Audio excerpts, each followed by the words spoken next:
Assalamualaikum warahmatullahi wabarakatuh. Selamat datang di Ar-Radio dalam program spesial kita, Manara Podcast. Hal ini bersama saya, Aziz Muhammad Haris, yang akan menemani kalian di episode kita kali ini. Teman-teman semua, Al-Quran diturunkan kepada kita bukan hanya untuk dihafalkan ayat-ayatnya ataupun cuma dibaca terjemahannya saja. Namun diturunkan kepada kita untuk kita mentadaburi ayat-ayatnya agar benar-benar menjadi petunjuk di kehidupan kita masing-masing. Sebagaimana firman Allah Subhanahu wa taala, "Kitabun anzalnahu ilaika mubarakun liyadabbaru ayatih." Sebuah kitab yang diturunkan kepadamu wahai Muhammad yang penuh dengan berkah supaya ditadaburi ayat-ayatnya. Nah, Alhamdulillah untuk membahas. Alhamdulillah saya senang sekali bisa menemani kalian di episode kita kali ini tentunya. Karena untuk membahas tema yang seberat ini, yaitu tema tafsir tematik. Jadi di episode kali ini kita akan bahas kenapa sih Al-Quran itu harus ditadaburi? Apa sih Al-Quran? Kenapa sih Al-Quran itu harus ditadaburi? Bagaimana Al-Quran benar-benar menjadi petunjuk di kehidupan kita kelak? Apa sih langkah-langkah praktis buat mentadaburi Al-Quran itu sendiri? Nah, itulah akan kita bahas di pertemuan kita kali ini. Dan alhamdulillah untuk membahas tema yang seberat ini, tentunya kita perlu mengundang narasumber yang sangat luar biasa.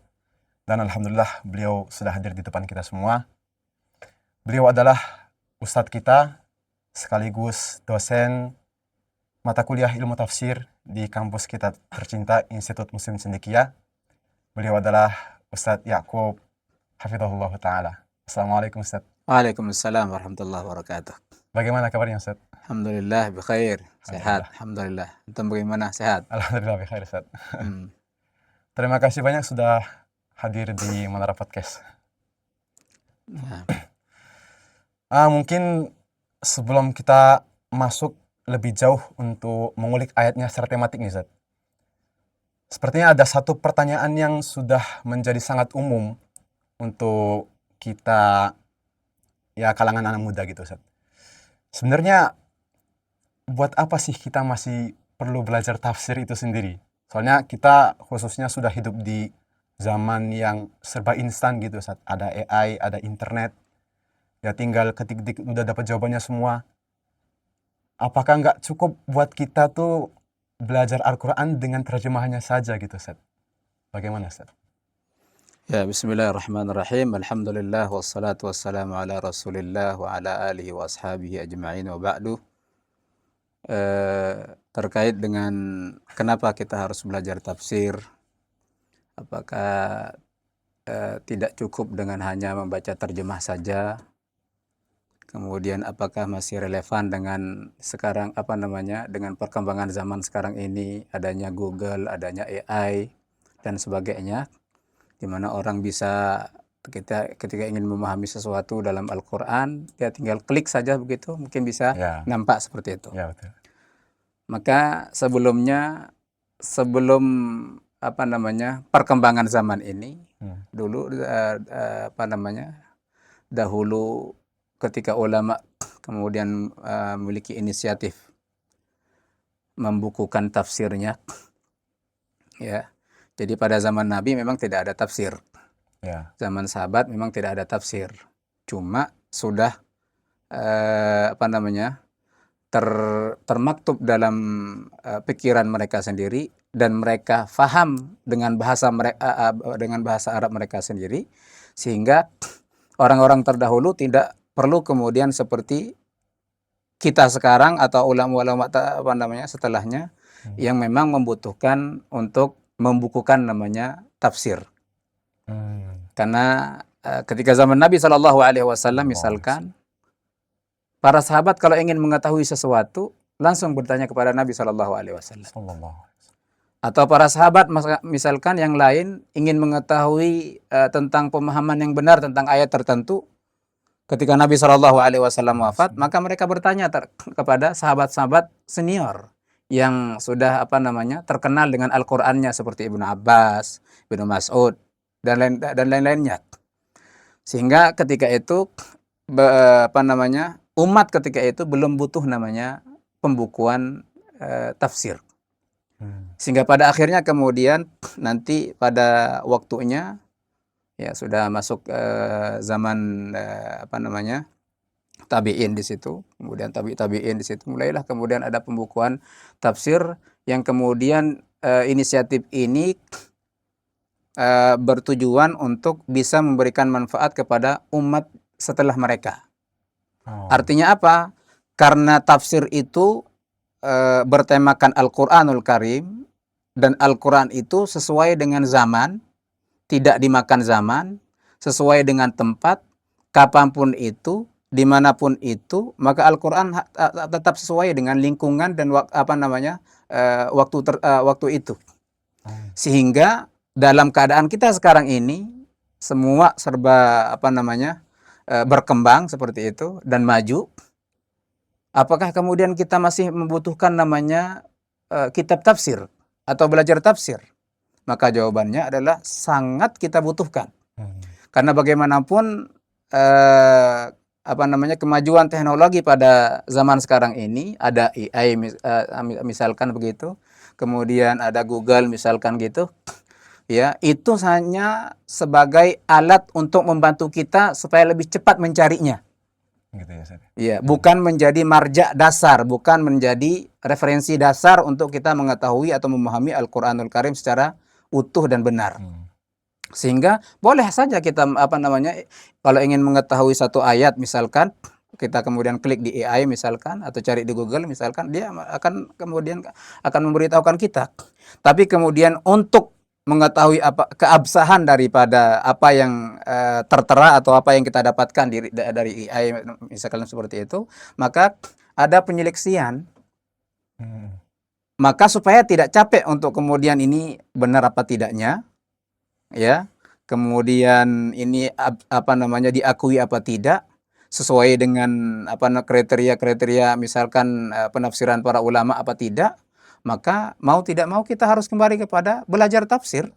Ya, takutnya AI juga salah gitu ya, Ustaz. Iya, karena sekali lagi orang semua bisa sekarang mengupload apa yang dia tulis, apa yang diinginkannya sesuai mungkin dengan pemikiran dia atau dengan apa yang mereka pahami seperti itu. Sehingga oleh karenanya boleh itu dijadikan alat untuk membantu kita mencari, tapi kemudian tidak serta-merta menjadi marja asasi atau masdar asasi atau referensi utama.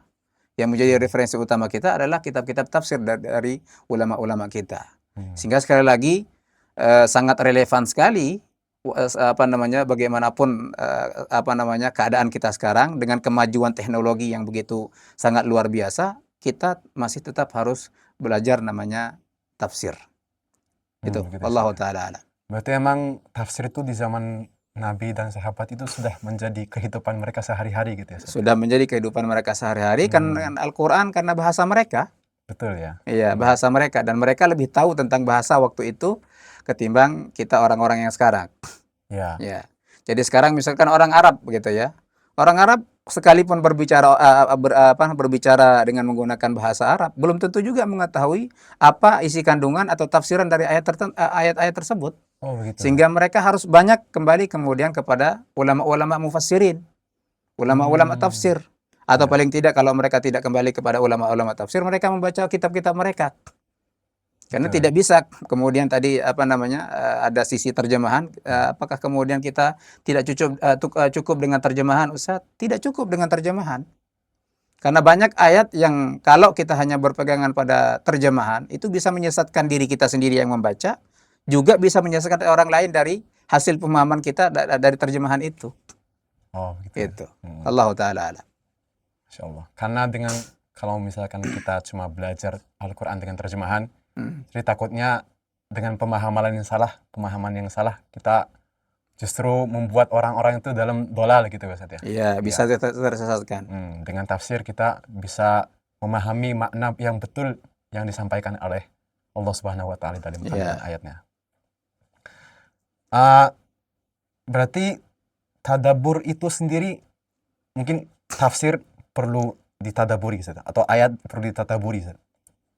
Bagaimana cara yang benar untuk mentadaburi ayat agar kita bisa mendapatkan makna yang apa yang ingin disampaikan oleh Allah itu sendiri? Ya, terkait dengan tadabbur, tadabbur itu adalah salah satu sisi dari tafsir. Salah satu sisi Salah dari satu tafsir. sisi dari tafsir. Karena Oh. tidak mungkin kita akan mentadaburi satu ayat kalau tidak menggunakan tafsir. Kalau Oh. tidak menggunakan pemahaman terhadap ayat tersebut. Mm. Jadi mau tidak mau alat yang paling utama untuk kita gunakan sebagai untuk tadabbur ayat adalah tafsir. Kalau kita tidak paham misalkan terhadap suatu ayat, bagaimana kita bisa mentadaburinya kalau kita tidak paham? Saya. Dan tentunya pemahaman yang kita maksudkan di sini adalah pemahaman yang sesuai dengan yang ada di kitab-kitab tafsir seperti itu. Sehingga mau tidak mau kita harus baca tafsir, kita harus baca buku yang berkaitan dengan pemahaman-pemahaman ayat-ayat suci Al-Qur'anul Karim. Sehingga selain kemudian kita untuk cara mentadaburi itu adalah dengan menggunakan tafsiran, ya, mengetahui tafsirnya. Ya, kemudian yang perlu diketahui juga adalah dari sisi dalalatul lughah. Dalalatul lughah. Ya, dari sisi dalalatul lughah dalalatul lughah itu. Makna bahasa. Ya, apa yang terkandung dari kalimat yang digunakan dalam Al-Qur'anul Karim. Maka itu nanti baliknya lagi kepada bahasa Arab lagi, belajar bahasa Arab kita. Begitu. Selain kita belajar tafsir, kita belajar bahasa Arab dulu. Ya, jadi belajar bahasa Arab membantu kita untuk belajar tafsir. Kemudian nanti bahasa Arab inilah yang kemudian oleh para ulama itu salah satu rujukan mereka untuk mentafsiri ayat adalah bahasa. Qawaid. Jadi nahu, sorofnya. Jadi semua kemudian atau pemahaman arti per kata atau per kalimat daripada yang ada dalam Al-Qur'anul Karim. Ya, seperti itu. Jadi misalkan salah satu contoh misalkan yang seringkali kita baca misalkan Bismillahirrahmanirrahim, lalu diterjemahkan dengan menyebut nama Allah yang Maha Pengasih dan Maha Penyayang. Ya, sebenarnya kalau secara terjemahan literalnya seperti itu, ya benar, tidak ada salahnya. Cuman secara secara makna yang bisa kita jiwai itu kita masih belum dapatkan. Ya, karena kita hanya memodalkan dengan menyebut nama Allah yang Maha Pengasih dan Maha Penyayang. Apa yang kita inginkan daripada Bismillahirrahmanirrahim ayat pertama dari surah Al-Fatihah, maka perlu kita tadabburi apa yang kita maksudkan ini dari Bismillahirrahmanirrahim. Jadi tidak hanya kita kemudian diterjemahkan dengan menyebut nama Allah yang Maha Pengasih dan Penyayang, tapi harus bisa kita tadabburi. Kenapa kemudian misalkan dengan bahasanya Bismillahirrahmanirrahim. Jadi bukan hanya menyebut nama Allah, tapi yang terpenting dari ketika kita menyebut nama Allah itu adalah datangkan pada diri kita, datangkan pada hati kita, dalam diri kita, dalam kolbu kita, dalam pikiran kita, bahwa apa yang kita ingin kerjakan dengan memulai Bismillahirrahmanirrahim itu hanya untuk Allah. Maka ketika kita Bismillahirrahmanirrahim, maka seakan-akan kita katakan, ya Allah, ini perbuatan saya demi Engkau ya Allah. Sehingga semua apapun yang diperbuati atau yang dilakukan oleh seorang muslim, ketika kemudian dia mengatakan Bismillahirrahmanirrahim, harusnya bernilai ibadah. Kenapa? Karena yang terpenting dari Bismillahirrahmanirrahim itu adalah perbuatan ini untuk Engkau ya Allah. Maka ridhoi saya ya Allah, maka tuntun saya ya Allah supaya saya tidak salah untuk melakukan perbuatan ini. Itu hanya contoh kecil saja seperti itu. Wallahu ta'ala. Masya Allah. Berarti itu ya perbedaan antara yang mentadaburi dan yang sekedar cuma baca terjemahannya saja. Ya. Jadi misalkan kalau kita mau mentadaburi dengan cara yang benar, kita perlu kembali ke buku-buku tafsir yang dibuat oleh para ulama zaman dahulu. Ya, Dan kunci untuk memahami buku itu adalah bahasa Arab. bahasa Arab, benar. Ya, berarti finishnya balik ke bahasa Arab gitu ya, Ustaz. Bahasa Arab. Dengan bahasa Arab itu kita bisa paham benar dari kalimat Bismillahirrahmanirrahim. Bukan sekedar cuma makna ayatnya saja, namun apa yang ingin disampaikan oleh Allah itu bisa tahu dengan bahasa Arab. Ya, Oh, Masya ya Allah. kurang lebih seperti itu. Allah. Allah Ta'ala alam. Masya Allah. Berarti memang sangat beresiko sekali, Ustaz, ya. Kalau misalkan kita mahasiswa, mungkin dari mahasiswa IMC ini, jika terjun ke masyarakat, nanti mungkin setelah lulus, namun cuma membekali terjemahan saja, ya, dan tidak berluas ilmunya ke dalam ilmu tafsir itu emang bahaya, Ustaz, ya. Ya, sangat berbahaya sekali. Jadi karena nanti kalau kita hanya bermodalkan terjemahan saja atau pemahaman kita dari tekstualnya saja, itu bisa menyesatkan orang lain. Ya, betul. Bahkan jadi selain kita menyesatkan diri sendiri, bisa menyesatkan orang lain. Jadi ada banyak hal yang harus dipelajari melalui tafsirnya. Dengan tafsir itu kemudian kita bisa mendakwahkannya kepada orang lain dengan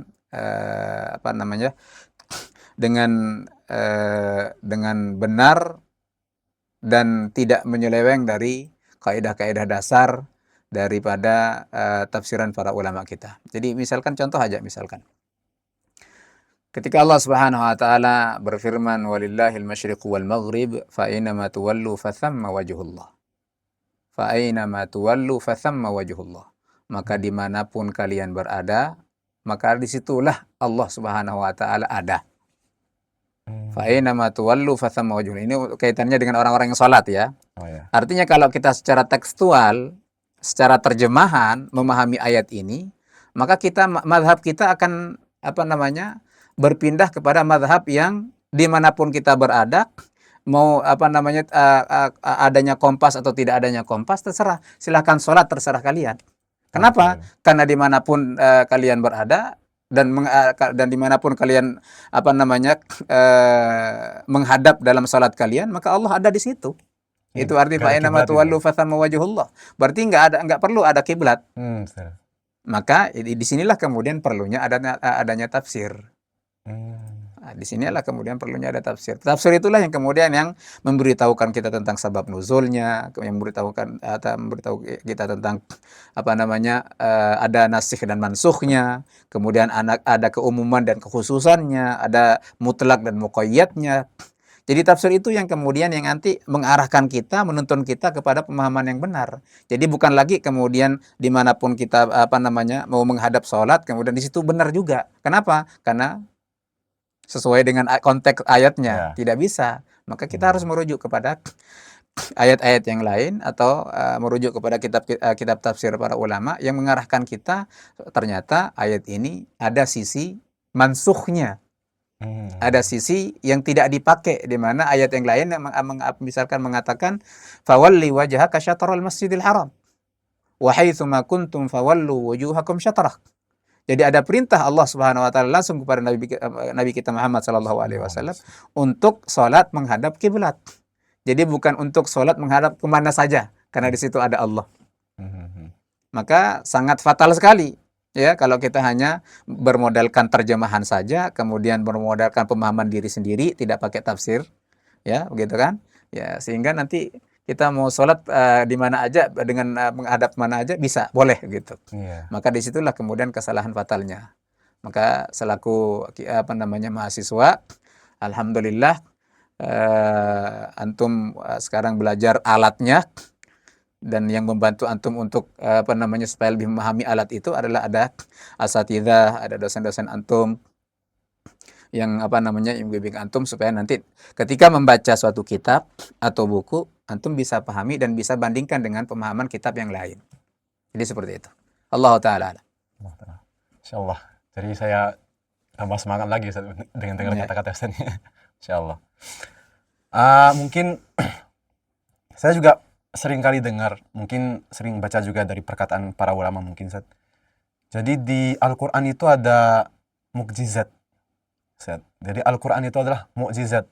Iya. Sebagaimana mungkin di masa Nabi Musa, mukjizatnya adalah tongkat Salah yang satunya. salah satunya Hmm. yang bisa berubah menjadi ular gitu.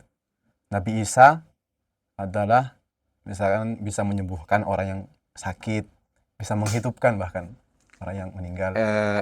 Nabi Isa Nabi yang Isa. menghidupkan Nabi Isa. Ah, Hmm. tapi Al-Quran juga mukjizat, Ustaz. Al-Quran juga salah satu mukjizat dari para mukjizat Hmm. yang diturunkan kepada Nabi Muhammad SAW. Salah. Selain kemudian mukjizat yang seperti antum barusan, sesuatu yang di luar nalar seperti itu mukjizat. Ya, Untuk ya. bagi seorang nabi namanya mukjizat. Bagi seorang bukan apa namanya nabi, namanya karamah. Hmm. Ya. Tapi mungkin kalau yang dari Nabi Musa itu emang mukjizatnya bisa dilihat dengan mata, Ustaz, ya. Berubah tongkatnya menjadi ular gitu. Hmm. Tapi kalau Al-Quran itu di sisi apa itu yang disebut dengan mukjizatnya itu, Ustaz, untuk umat kita Nabi Muhammad? Iya. Yang pertama adalah seperti yang antum katakan barusan, tidaklah Allah Subhanahu wa taala turunkan atau berikan suatu mukjizat kepada seorang nabi kecuali memang tantangannya itu yang berkaitan dengan mukjizat itu. Tantangannya berkaitan dengan mukjizat itu. Nah, seperti misalkan seperti Nabi Musa dengan tongkatnya, dengan membelah lautnya, Ya. ya. Kemudian dengan pengetahuan beliau terhadap pengetahuan beliau tentang sesuatu yang gaib. Ya, semua kan di luar nalar semua itu, di luar akal kita, akal sehat kita. Ya, karena memang pada zaman Nabi Musa itu yang terkenal pada kaum Nabi Musa itu adalah sihir. Sihir. Iya. Maka yang serupa dengan sihir ini, tapi bukan sihir, yaitu mukjizatnya Nabi Musa. Oh, yang serupa dengan yang di zaman itu. Iya, yang serupa dengan zaman itu. Jadi Allah Subhanahu wa taala berikan mukjizat kepada seorang nabi, itu disesuaikan dengan tuntutan zaman itu. Jadi kekuatan kaum Nabi Musa dan mereka selalu mengagung-agungkan seorang penyihir. Oh, gitu. Maka untuk mengalahkan seorang penyihir, Allah Subhanahu wa taala memberikan mukjizat yang dimana lebih ampuh daripada sihir para tukang sihir pada zaman Nabi Musa alaihissalam. Nabi Isa alaihissalam misalkan. Pada zaman Nabi Isa, yang menjadi tantangan pada zaman itu adalah kaitannya dengan penyembuhan. Penyembuhan. Jadi masyarakat Banu Israel pada zaman Nabi Isa alaihissalam, yang mereka agung-agungkan itu adalah dokter, seorang tabib, yang bisa menyembuhkan sesuatu yang menurut mereka di luar nalar, tapi kalau menurut bahasa kaum medis pada zaman ini tidak di luar nalar, karena memang ada penemuannya seperti itu. Tapi untuk zaman dahulu ketika Nabi Isa alaihissalam, ini sesuatu yang sangat luar biasa. Misalkan seseorang merasa pusing dengan mengkonsumsi suatu obat, bisa hilang pusingnya. Jadi menurut mereka itu salah satu ketidakwajaran daripada atau tidak masuk akal seperti itu. Karena merasa pusing kemudian mengkonsumsi obat tertentu kemudian hilang. Ya. Atau penyakit-penyakit yang lain, misalkan penyakit dalam. Terasa sakit, nyeri misalkan, terus kemudian diberikan obat tertentu, kemudian setelah dikonsumsi reda dan hilang seperti itu atau sembuh. Itu termasuk sesuatu yang ajaib untuk mereka. Sehingga mereka seringkali kemudian yang mereka agungkan itu adalah para atibba, para tabib. Dokter, Yang mereka muliakan dan yang paling didengar suaranya itu adalah para tabib. Maka ketika zaman Nabi Isa alaihissalam, Allah Subhanahu wa taala berikan mukjizat kepada Nabi Isa sesuai dengan keadaan mereka. Dan Allah berikan kemampuan kepada Nabi Isa. Salah satu mukjizatnya adalah apapun yang disentuh oleh Nabi Isa dari sakitnya seseorang langsung akan sembuh seketika. Masya Allah. Itu salah satu mukjizat Nabi Isa alaihissalam yang memang disesuaikan pada zaman itu. Nah, Hmm. kemudian ketika diutusnya Nabi kita Muhammad sallallahu alaihi Sallallahu wasallam, alaihi wasallam. memang yang terkenal pada kaum Quraisy waktu itu adalah syair. Syair. Iya, ketinggian daripada balaghah dan fasahah bahasa mereka, Bahasa Arab ya. bahasa Arab mereka. Hmm. Jadi mereka sangat bangga sekali dengan dengan bahasa mereka dan ketinggian daripada susunan bagaimana mereka menyusun suatu takbir seperti itu. Maka orang-orang Arab ketika itu, ketika zaman Nabi Shallallahu Alaihi Wasallam, sangat suka dengan penyair dan sangat tersentuh dengan seorang penyair. Bahkan penyair itu adalah salah satu mihnah, profesi, Oh, begitu. supaya dapat mendatangkan uang. Hmm. Jadi orang-orang Arab waktu itu bangga dengan bahasa seperti itu. Maka yang pantas sesuai dengan mukjizat yang seperti ini adalah tidak ada lain kecuali Al-Qur'anul Karim. Yaitu Jadi mengalahkan bahasa. tujuannya mukjizat itu didatangkan dulu oleh Allah Subhanahu wa taala pada nabi tertentu sebenarnya untuk menjadi solusi atas apa yang menjadi atau masalah-masalah yang terkait pada zaman itu. Maka pada zaman Nabi Muhammad SAW, semua orang suka dengan namanya syair, semua orang mengagungkan seorang penyair. Maka Allah Subhanahu wa taala menantang mereka untuk bisa mendatangkan seperti Al-Qur'anul Karim.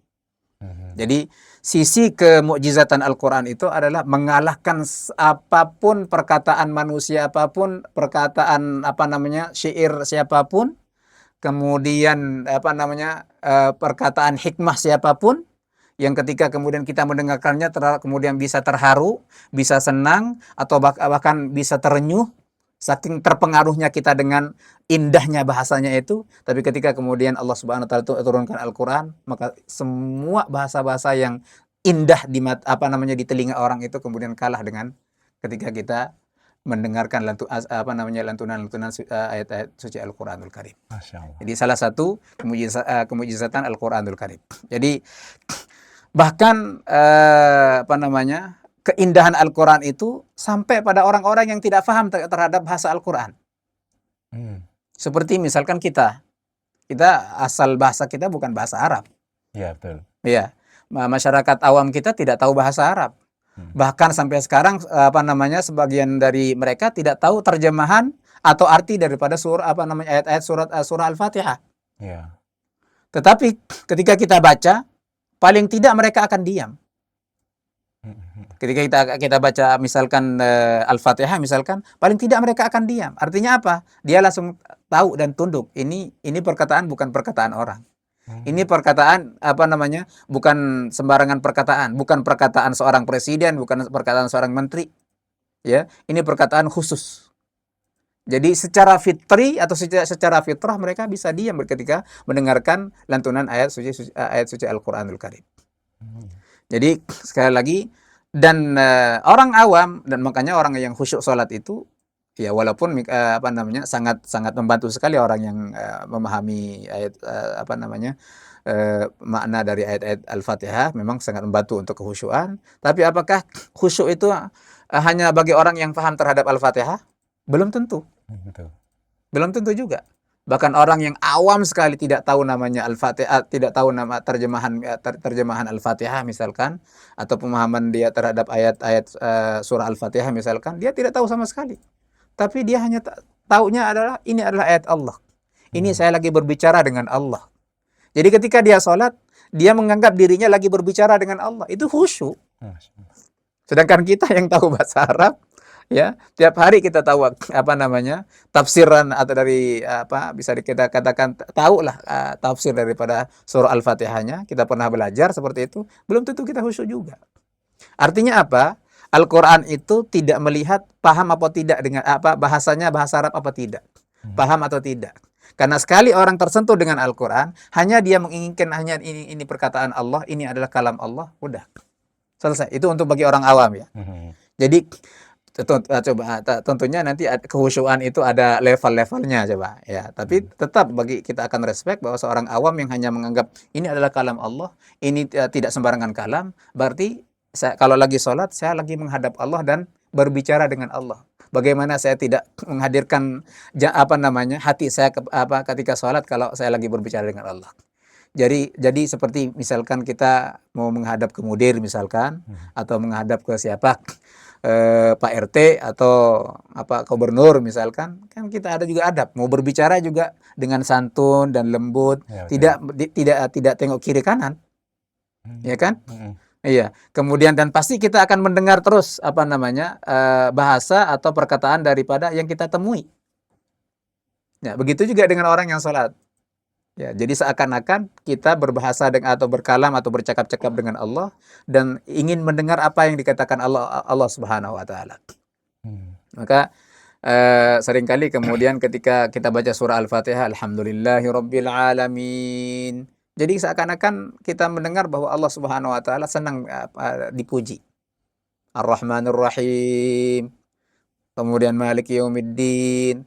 Seperti itu tuh sampai ghairil maghdubi alaihim waladdallin. Dalam salah satu riwayat Allah Subhanahu wa taala dalam hadis qudsi katakan fa'altu ya abdi fa'altu. Saya sudah kabulkan dan saya sudah kerjakan apa yang kau inginkan. Masya Allah. Jadi khusyuk buat orang awam sangat gampang. Artinya Quran itu walaupun tidak dipahami tapi orang bisa diam atau bisa terdiam dengan mendengarkannya. Allah taala alam. Masya Gitu Allah. ya. Ya, Zat, betul, Zat. Saya juga mungkin dari pengalaman saya pribadi juga sering kalau misalkan lagi sholat gitu, Zat. Misalkan lagi jadi makmum, dengarkan imam baca Quran itu dengan pelan, terus diulang-ulang gitu. Sering lebih gampang masuk hatinya gitu. Tapi mungkin kalau baca saya sendiri, Zat. Lagi baca sendiri, apalagi kalau lagi ngafal gitu, kadang susah untuk nangis dengan apa yang disampaikan oleh Al-Quran ini gitu. Susah mentadaburi ketika justru kita baca sendiri. Tapi gampang masuk ke hati ketika mendengarkan dari orang lain gitu, Ustaz. Itu mungkin ada teorinya atau gimana, Ustaz? Ya, kalau kita membaca sendiri, kemudian misalkan kita merasa belum bisa merasa terhanyut dengan bacaan kita sendiri. Jadi salahnya bukan dari kita sendiri. Oh, bukan. Ya, tapi mungkin bisa jadi kita dari pemahamannya, kemudian bisa jadi kita belum benar-benar membuka hati kita untuk Al-Quran itu sendiri. Ya, karena berapa banyak orang yang membaca Quran, ketika kita dengar enak banget dan kita bisa terpengaruh dan terbawa. Ya, betul. Karena memang keikhlasan orang yang membacanya. Oh, berarti keikhlasan orang yang membacanya. Iya, karena ketika dia membaca Al-Quran itu dia buka hatinya. Jadi ketika misalkan kita yang baca ternyata tidak seperti itu, mungkin dari awal kita belum siap seperti itu. Maka cobalah kalau ingin membaca Al-Qur'anul Karim, hadirkan niat dalam diri kita, dalam hati kita, ya Allah, ini Qur'anmu ya Allah, saya baca untuk ridhamu ya Allah. Niat itu aja. Ya Allah, ini Qur'anmu ya Allah, ini firmanmu ya Allah, saya baca untuk ridhamu ya Allah. Jadi insya Allah, ya, selain kita bisa enak membaca, jadi bisa menikmati membaca. Jadi itu salah satu kunci supaya kita bisa buka hati kita dulu, biar nanti ketika kita baca Quran bisa masuk ke dalam hati kita. Bisa bergetar kita dengan ayat-ayat suci Al-Quranul Karim. Ya, tapi kalau hanya sekedar rutinitas, ya, rutinitas baca, memang setelah maghrib saya baca kok. Misalnya rutinitas, ya, kadang-kadang kan menjadikan rutinitas setiap ba'da maghrib pasti baca Quran. Ya, jadi karena terlalu sering, jadi secara tidak sadar dia tidak menghadirkan niat itu. Maka usahakan jangan hanya menjadikan rutinitas, jangan hanya menjadikan kebiasaan saja, tapi hadirkan niat, ya Allah, ini Quranmu, saya ingin ridhomu ya Allah, ridhoi saya dengan membaca Quranmu. Berarti hadirkan niat. Hadirkan niat. Berarti emang mungkin kesalahannya di kehadiran niat diri Ya kita kan, sendiri maka perlu untuk kehadiran ya, niat, kehadiran hati ketika kita apapun itu, selain ya, Al-Quran, kita sholat juga seperti itu. Ya hmm, Ustadz, kenapa saya seringkali tidak menikmati namanya sholat ya Ustadz? Nah, karena kayak seringkali kita hanya menjadi rutinitas saja. Kalau udah dengar azan, ya udah kita sholat aja. ya, Ya, rutinitas gitu iya ya. rutinitas seperti itu, kebiasaan, jadi adat. Hmm, Tapi kalau bagi orang yang benar-benar apa namanya tahu bagaimana caranya supaya dia bisa menikmati sholatnya, maka dia setiap kali sholat menghadirkan niatnya. Maka itulah kenapa kemudian setiap kita sholat harus namanya berniat dulu, ya, ya, supaya berniat dulu supaya nanti ketika kita hadir sholat, hati kita terpaut dengan sholatnya, bukan terpaut lagi dengan kamar, dengan urusan-urusan duniawi kita, dengan teman kita, ya, dengan tempat-tempat kerja kita. Jadi hmm, sekali lagi, hadirkan niat itu, insya Allah, kalau sudah niat itu hadir, hati kita menyatu dengan apa yang kita lakukan, dengan amalan atau dengan ibadah yang kita lakukan, maka itu yang nanti bisa menghasilkan, apa namanya, menghasilkan solusi dalam hidup, terutama kepribadian yang lebih lebih sehat dan lebih diridhoi Allah Subhanahu wa taala. insyaallah, Ya, jadi seperti itu. Wallahu taala alam. insyaallah, insyaallah. Mungkin dari pengalamannya Ustadz, mungkin kita pengen ngambil faedah dari apa yang pernah membuat Ustadz mungkin mengubah pikiran hidupnya, atau ketika membaca satu ayat ini tuh benar-benar seakan-akan Allah tuh langsung berbicara dengan saya gitu. Pernah merasa kayak gitu dengan ayat tertentu nggak, Ustadz? Mungkin bisa minta satu ayatnya yang munasib untuk itu. Iya. Eh apa namanya? Kita tidak jauh-jauh ke ayat yang mungkin di tengah Quran atau apa namanya? Hampir selesai apa di seperempat terakhir atau Ya, setengah terakhir dari Al-Qur'an misalkan. Ya, kita cukup hanya melihat Al-Fatihah saja. Al-Fatihah. Ya. Nah, Di surah Al-Fatihah itu ada jantung dari semua Al-Qur'an. jantung. Ya. Jadi apa namanya? Isi pokok semua Al-Qur'an itu ada di Al-Fatihah. Hmm, Isi pokok dari semua Al-Qur'an itu ada di Al-Fatihah. Kemudian dari surah Al-Fatihah itu jantungnya ada di satu ayat yang namanya Iyyaka na'budu wa iyyaka nasta'in. Itu benar-benar penyerahan diri yang totalitas 100%. Iyyaka na'budu wa iyyaka nasta'in. Makanya tidak salah kemudian dalam hadis kudusinya Allah Subhanahu wa taala katakan, "Hadza baini wa baina 'abdi." hmm, Ini untuk saya dan untuk hamba saya. Jadi iyyaka na'budu itu untuk Allah, wa iyyaka nasta'in itu kembali kepada kita. hmm, Jadi ya Allah, hanya kepada Engkau kami berserah diri. Salat ini hanya untuk Engkau. Ya Allah, semua saya tinggalkan demi Engkau. Iyyaka na'budu. Maka setelahnya kemudian Allah Subhanahu wa taala katakan wa iyyaka nasta'in. Orang yang memang berhak meminta isti'anah, pertolongan kepada Allah adalah orang yang mengikrarkan diri dulu bahwa dia tunduk dan patuh terhadap apa yang Allah Subhanahu wa taala inginkan. hmm, Jadi iyyaka na'budu itu apa namanya?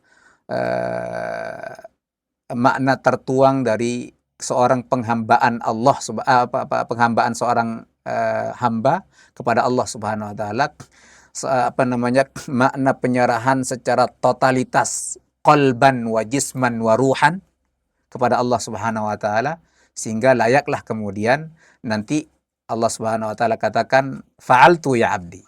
Saya sudah lakukan apa yang kau inginkan ya abdi. hmm, Jadi ketika kita katakan iyyaka na'budu, maka wa iyyaka nasta'in. Jadi iyyaka na'budu itu untuk Allah, wa iyyaka nasta'in itu maslahatnya untuk kita. kita. Jadi ibadah kita kepada Allah, isti'anah atau minta pertolongan juga kepada Allah, maka pertolongan itu maslahatnya kembali kepada kita. Insyaallah. Jadi Allah taala alam. Jadi sekali lagi apapun itu, ya ini iyyaka na'budu wa iyyaka nasta'in inilah yang kemudian kalau kita bisa hadirkan dalam semua sisi kehidupan kita, ya, maka sungguh sangat luar biasa. Tidak ada kata-kata apa namanya yang keluar dari ketundukan Allah atau ketundukan kepada Allah Subhanahu wa taala. Kita mau belajar, kita mau lakukan apa coba? Hatta kalau kita mau apa namanya seorang apa namanya tukang bangunan, kita hadirkan makna iyyaka na'budu wa iyyaka nasta'in, ya, maka pekerjaan ini akan menjadi menilai ibadah. Ya Allah, saya berserah diri kepada Engkau ya Allah. Pekerjaan ini dari Engkau ya Allah. Dia akan mendatangkan rezeki apa tidak itu adalah semua dari Engkau ya Allah. Maka kewajiban saya adalah wa iyyaka nasta'in. Masya Allah. Jadi apapun pekerjaannya, kita misalkan jadi mahasiswa, ya, hadirkan iyyaka na'budu wa iyyaka nasta'in. Rabbi, belajar saya ini adalah dalam rangka iyyaka na'budu wa iyyaka nasta'in. Tidak ada yang lain. Ya. Kemudian misalkan bahkan kita mau pergi siyahah atau pergi apa itu? Pergi Main-main. ya main-main Ya, misalkan. Hadirkan dalam diri kita iyyaka na'budu wa iyyaka nasta'in. nasta'in. Maka semua akan kembali kepada Allah, ya. Kemudian disinilah kemudian rasa tentram dan tenang dalam hati kita itu apapun masalah hidup kita, karena hidup kita semua apa yang kita lakukan terlalu iyyaka na'budu wa iyyaka nasta'in. Sehingga nanti kalau ada masalah ketika pergi main-main misalkan, ya, karena dari awal kita sudah mengatakan iyyaka na'budu wa iyyaka nasta'in, misalkan dapat musibah apa seperti itu, maka kita tidak sedih dengan musibah itu. Kenapa? Dari awal kita sudah mengikrarkan iyyaka na'budu wa iyyaka nasta'in. Berarti inilah yang terbaik buat saya pada waktu itu. Jadi kalau bukan sekali lagi, kalau bukan karena musibah ini, belum tentu mungkin saya akan berbuat baik kepada orang lain, atau belum tentu mungkin saya bisa berbuat baik kepada orang yang telah menolong saya daripada musibah ini. Ya mungkin dengan musibah ini orang lain dapat rezeki. Maka iyyaka na'budu wa iyyaka nasta'in hadir di situ. Jadi bukan malah kemudian kita menyalahkan, oh coba saya nggak pergi main-main tadi ya, mungkin nggak dapat musibah ini. Maka ya bukan begitu, karena semua sudah ada ukurannya dari Allah Subhanahu wa taala, udah ada takdir dari Allah Subhanahu wa taala yang sudah termaktub, sehingga kita hanya perlu mengatakan pada diri kita sendiri apapun perbuatan kita, ya, supaya tidak melenceng dari ridho Allah Subhanahu wa taala, maka hadirkan iyyaka na'budu wa iyyaka nasta'in. Ya, itu salah satu ayat yang menurut saya bagi diri saya sendiri ya sangat berpengaruh untuk kehidupan saya. Jadi itu yang membuat saya kemudian merasa lebih santai. Ada masalah apa? Iyyaka na'budu wa iyyaka nasta'in. Pasti ada solusinya. Ya, pasti ada solusinya. Walaupun waktu itu tidak ada solusinya, tapi selama kemudian kita katakan iyyaka na'budu wa iyyaka nasta'in, fa inna ma'al usri yusra. Allah taala alam. Itu. Masya Allah, barakallahu fiik. Berarti emang untuk mentadaburi, untuk mengubah pandangan hidup kita, untuk mengubah rasa kita di hati, untuk memperbagus rasa kita itu nggak perlu jauh-jauh. Bahkan di Al-Fatihah itu udah ada sendiri. Sudah ada sendiri. Iyyaka na'budu wa iyyaka nasta'in. Ya. Masya Allah. Jadi karena memang semua Al-Quran itu bermuara dari kalimat iyyaka na'budu wa iyyaka nasta'in. Untuk satu ayat ini. Masya Allah. Ya, jadi secara keseluruhan Al-Quran itu pokoknya itu ada di surah Al-Fatihah. Kemudian di surah Al-Fatihah itu, jantungnya di surah Al-Fatihah itu adalah iyyaka na'budu wa iyyaka nasta'in. Masya Allah. Itu. Allah taala. Nah, Ustaz, mungkin kita kata yang bahkan setiap hari sholatnya 17 rakaat, ya, tapi setiap rakaat tentunya kita baca Al-Fatihah, tapi mungkin yang cuma sekedar baca saja itu tidak akan bisa merasakan rasa ini, Ustaz, ya. Iya. Iya. Maka bacalah Al-Fatihah dan rasakan iyyaka na'budu wa iyyaka nasta'in. Rasakan itu iyyaka na'budu wa iyyaka nasta'in. Ya, jadi ibarat ketika sholat seakan-akan melihat Allah, atau kalau kita tidak bisa melihat Allah maka yakini bahwa Allah melihat kita. Kita katakan kepada Allah yang melihat kita, iyyaka na'budu wa iyyaka nasta'in. Maka Allah akan menjaga sholat kita. Insyaallah. Allah taala alam. Alhamdulillah dapat faedah dalam satu ayat saja, dengan faedah yang dakik dan dalam banget. Mungkin sebelum kita tutup podcastnya ada satu pesan mungkin berupa ayat untuk kita anak muda atau mahasiswa biar akan lebih semangat di kehidupan berikutnya gitu. Ya. Eh, ini sebagai salah satu tadabbur saja ya. Jadi supaya nanti karena momen kita sekarang ini adalah momen Ramadan, momen Ya. Oh, puasa, ya. saum. Ya. Ada Allah Subhanahu wa taala misalkan yang pada ayat yang sangat masyhur sekali berfirman, ya ayyuhalladzina amanu kutiba alaikumusyiyamu kama kutiba alal ladzina min qablikum la'allakum tattaqun. Jadi dalam bahasa Arab itu ada siyam dan ada saum. Siyam, saum. Siyam dan saum. Mm-mm. Ya, apa bedanya? Ya, kalau dari bahasa tidak ada bedanya itu, saum dan siyam dan saum. Tapi keistimewaan Al-Quran mendatangkan kata siyam daripada saum. Tidak menggunakan saum, kutiba alaikumus saum, Oh iya, tetapi kutiba alaikumus siyam. siyam. Beda dengan yang termaktub misalkan dalam hadis Nabi. Di dalam hadis Nabi terkadang siyam, terkadang saum. Kullu amali ibni Adam lahu illa as-saum. Bisa saum. Fa innahu li wa ana ajzi bihi.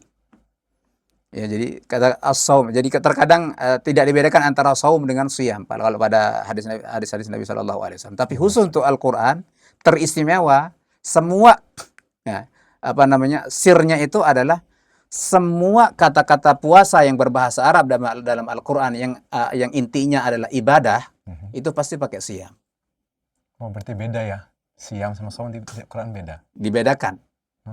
Jadi kalau ada puasa yang nilainya ibadah, bahasanya siyam. Siyam. Apapun itu, misalkan saya cari misalkan di mushaf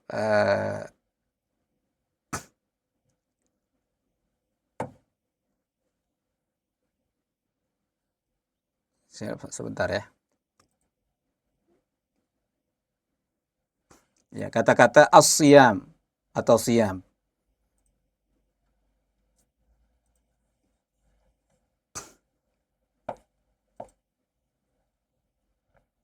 Berarti memang beda maknanya ya, Ustaz ya. Bentar. Siyam.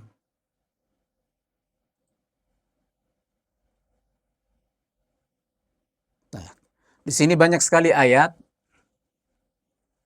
yang semua ibadah puasa itu ditakbirkan Allah Subhanahu wa taala dengan siyam, bukan saum.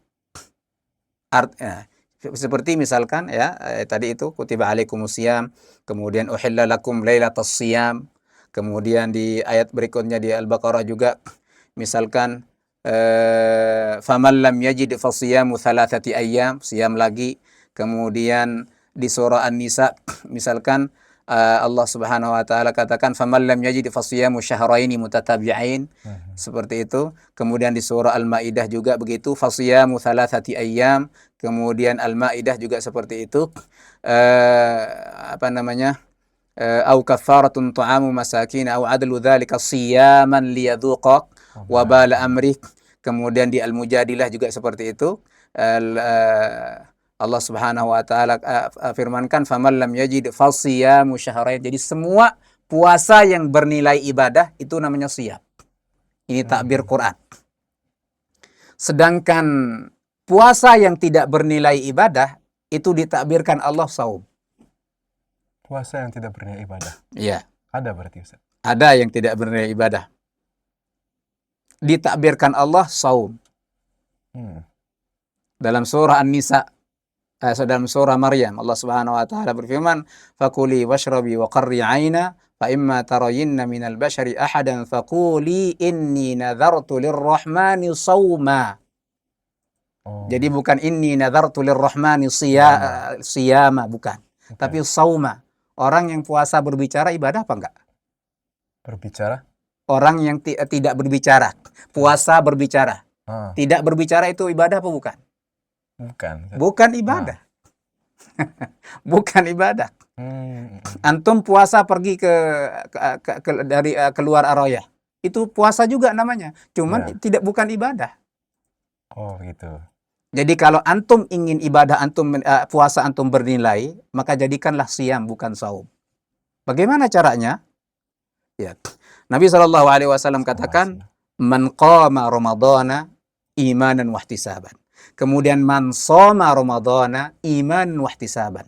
Qama qiyam, seharusnya yang paling cocok adalah siyam. Ya.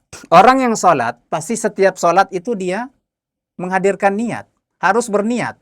Mm-mm. Maka kalau antum ingin puasa antum bernilai pada bulan Ramadan adalah usahakan hadirkan niat antum ketika antum ingin berpuasa besoknya. Mm-mm. Jadi ketika ingin sahur, hadirkan niat.